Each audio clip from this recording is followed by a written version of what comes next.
Assalamualaikum warahmatullahi wabarakatuh, teman-teman. Kemarin di komentar ada pertanyaan, apakah muntah itu termasuk suatu yang najis? Ya, sebagian para ulama, ya sebagian besar, justru sebagian besar para ulama menganggapnya muntahan itu termasuk bagian dari najis. Jadi dia itu berasal dari perut, ya, dari lambung, ya, kemudian keluar kembali itu dianggap sebagai kotoran atau najis seperti kotoran lainnya yang keluar dari lambung. Tetapi ada sebagian para ulama menjelaskan bahwa muntahan itu bisa najis, bisa tidak. Apabila yang keluar dari mulut itu masih berupa benda yang bentuknya sama dengan apa yang kita makan, misalnya nasi masih bentuk nasi, baunya pun bau nasi ya, belum berubah, itu ada yang mengatakan itu tidak najis. Ya.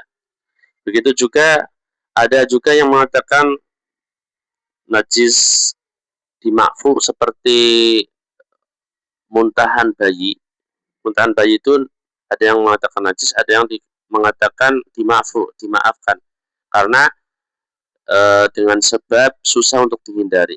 Misalkan seperti ini, saya mau sholat Jumat ke masjid, ya sudah khutbah, tetapi tiba-tiba saya harus gendong anak saya yang masih bayi.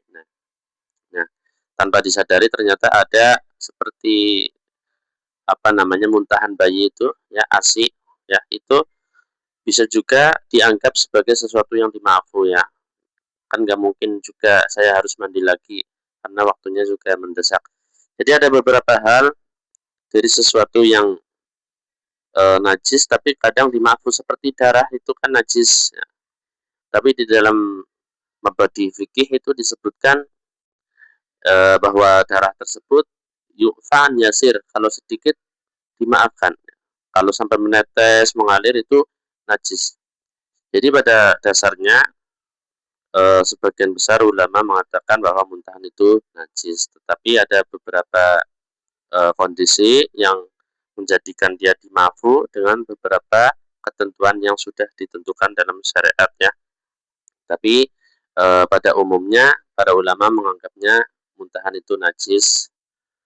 Terima kasih. Wassalamualaikum warahmatullahi wabarakatuh.